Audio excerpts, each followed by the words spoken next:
大家好，我是克萨佛教中心的谢小金讲法师，是尊贵的赞都古仁波切的弟子。之前我们最近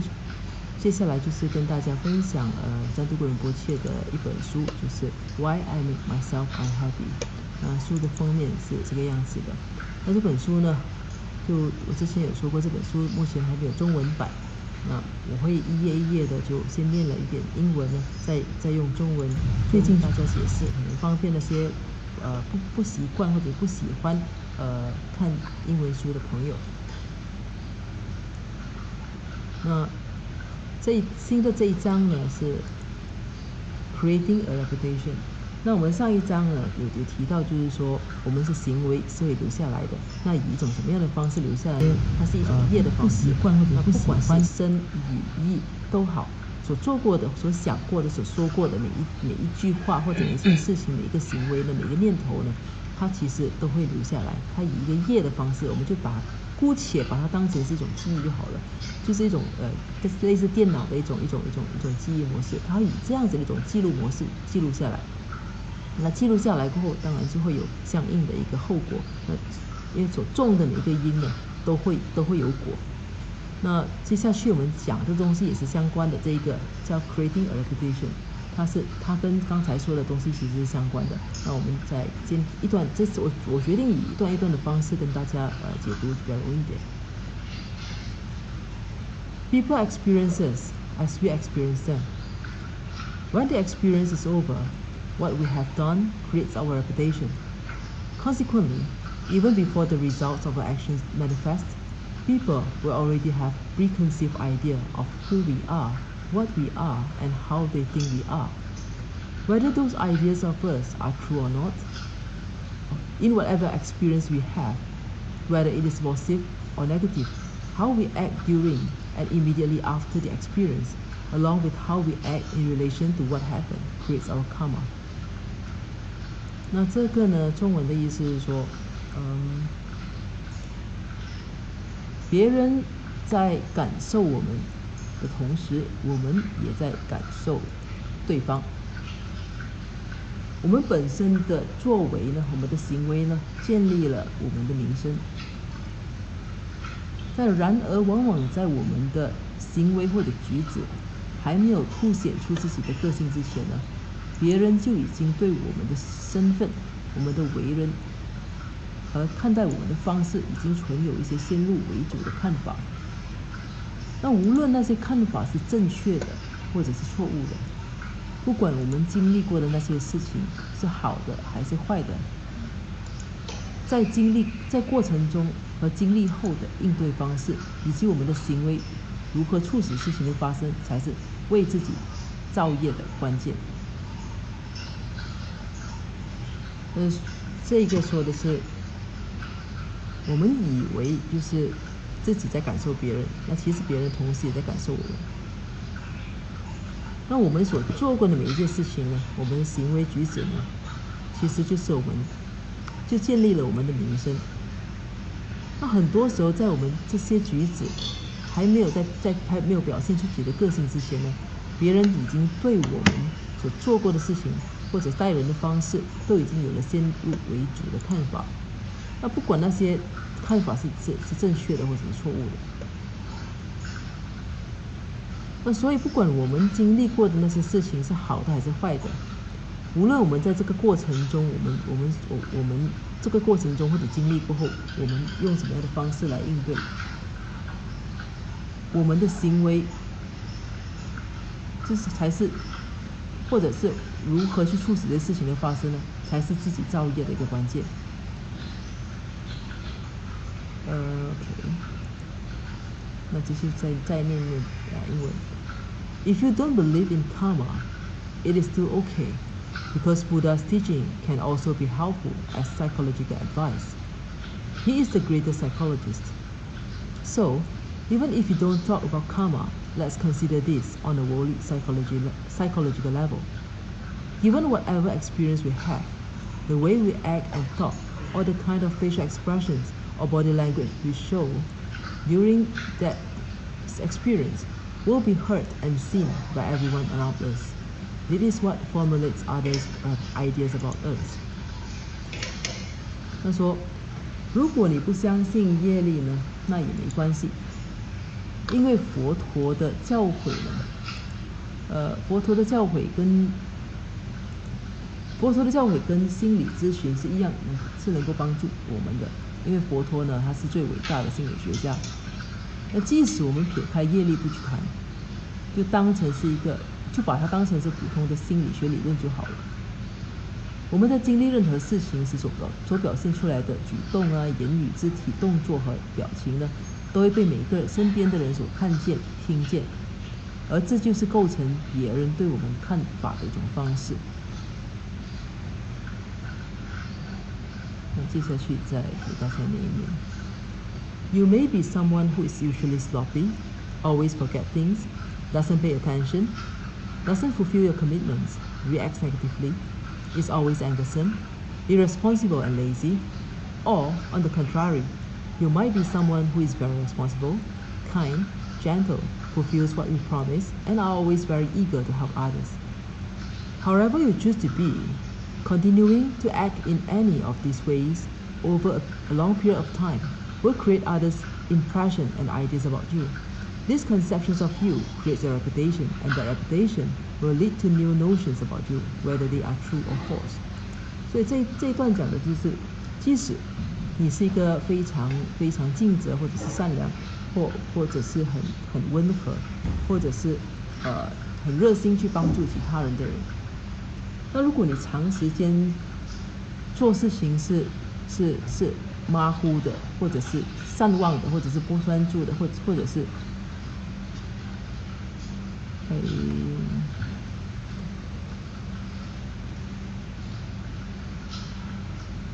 不好意思，再看一下这个。哦，你也许是一个常常就是一个，对不起，在这里刚才有点把这个东西解释错了。你也许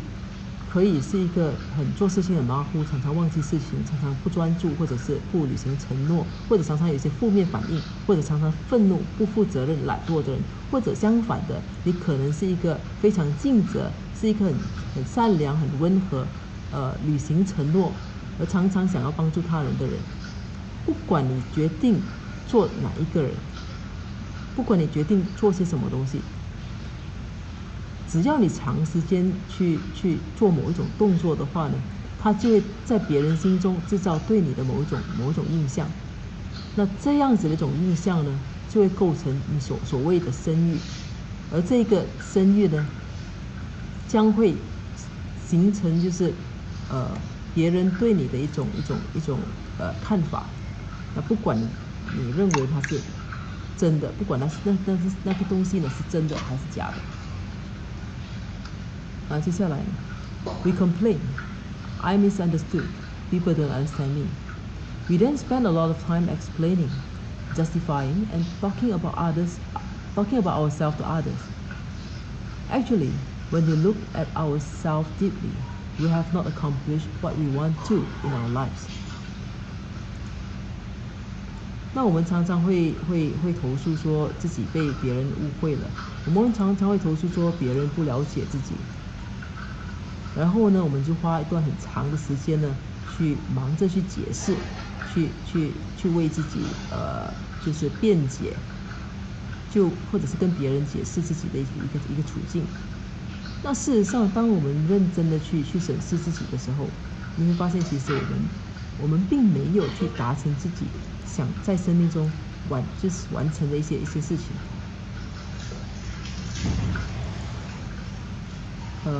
这前面几章，我觉得可能是因为这个章节其实是蛮短的，那可能就在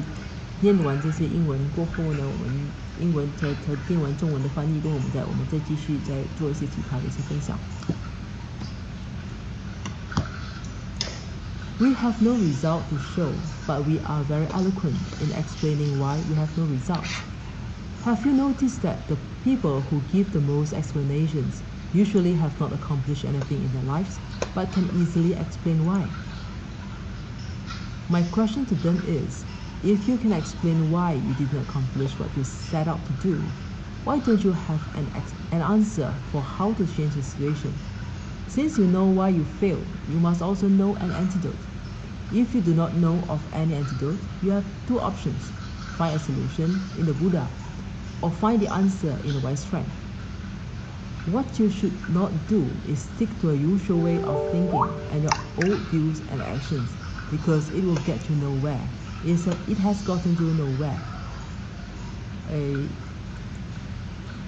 那这里呢说的是我的问题是，我想对这些常这么说的人的一些问题是，如果你能解释你为什么不去完成你所想达到的你已经设定的目标，那为什么你没有办法找出一个答案去改变这个情况呢？那既然你知道你为什么会失败，那你自然也知道它对应的一种方式。如果你不知道任何对应的方式的话，那你有两个选择：第一个，在佛陀身上找一个解决的方案，或者是在一个有智慧的朋友身上找寻这个答案。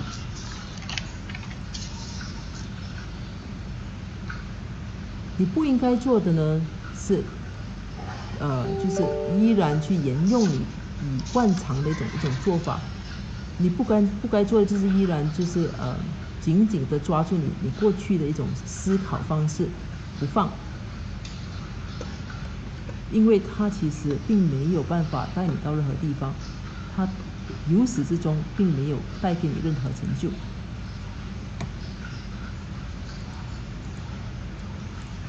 那接下去呢，我们再继续。If you have a bad relationship with your father and your mother, with your wife or your husband, with friends or even with people you have just met, and you always feel you are misunderstood, then you should try something new. Instead of always explaining yourself, understand that you created your reputation in some way, directly or indirectly. You might also want to consider this. Even if you did not do much to create misunderstanding in this life, perhaps the habituations came from a previous life. People can misunderstood us by the way we do things, but should we spend the rest of our lives explaining how good we are? We live in a world with many sentient beings, so instead, shouldn't we learn to accommodate others because we are social beings who have to live with each other? 那这里呢，这两段呢说的是，如果你常常如果你跟你的父母亲，或者是你的妻子或者丈夫，或者是朋友，或者是你刚认识的人的关系其实是不好的话，或者你常常觉得自己被误会的话，那你应该去找一个新的方式来解决这件事情，而不是常常去解释自己。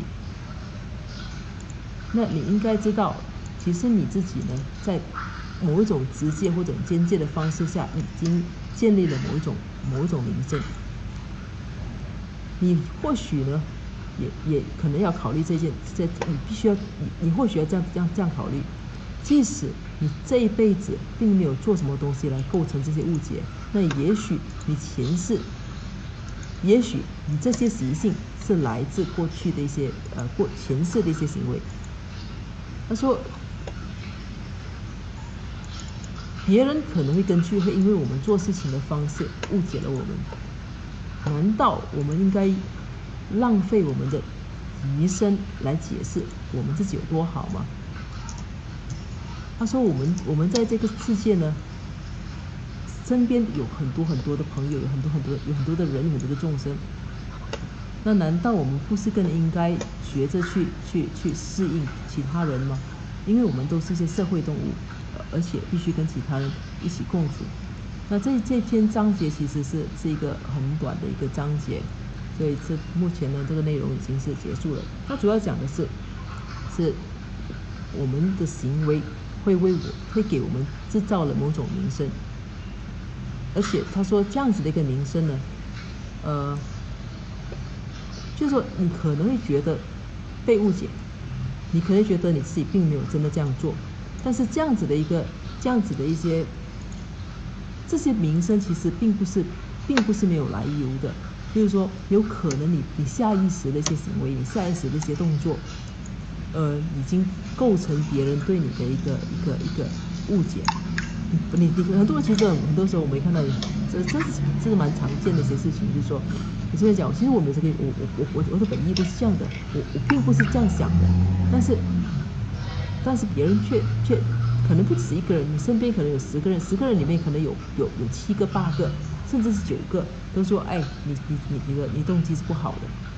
那你会觉得很委屈，你会觉得愤怒，但有没有想过为什么会有这样子的一个情况？那其实这些东西其实是必然是我们的行为所造成的，那不可能说你什么事情都不做，那结果大家都误会你。那也许真的是你的本意并不是这样子，那但是你脸上的表情啊，你反应的方式啊，比如说，可能有一些人他不爱说话，那也不想就不爱跟人家打招呼。那别人就会觉得他是一个骄傲的人，他也许并不是一个骄傲的人，他其实是一个善良的人，但由于你本身不爱说话，不想跟人家打招呼的话，那别人就很自然的不敢靠近你，也觉得你骄傲。那因为你可能你是一个内向的人，那别人觉得你骄傲，不敢靠近你，那别人自然，那我们先不管别人，那别人自然会对你敬而远之。那当你感觉到别人对你敬而远之的时候，你如果原本是自卑的话，是自信不足的话，那你就会更加的想要不理他人，所以这样子的情况就是一种恶性循环。那久而久之呢，大家就开始觉得，哎，你是一个很骄傲的人，你是一个冷漠的人。那也许有一些人呢，他本来就是愤怒的，就有一个愤怒的底子。他情绪不好的时候就不理人，那别人这样子的一个情况，那可能讲我只是不过在生我自己的气，关你什么事？但别人看在别人眼中呢，别人就看到你其实脸是很臭的，那自然的就不敢去靠近你。那不敢靠近你的话，那你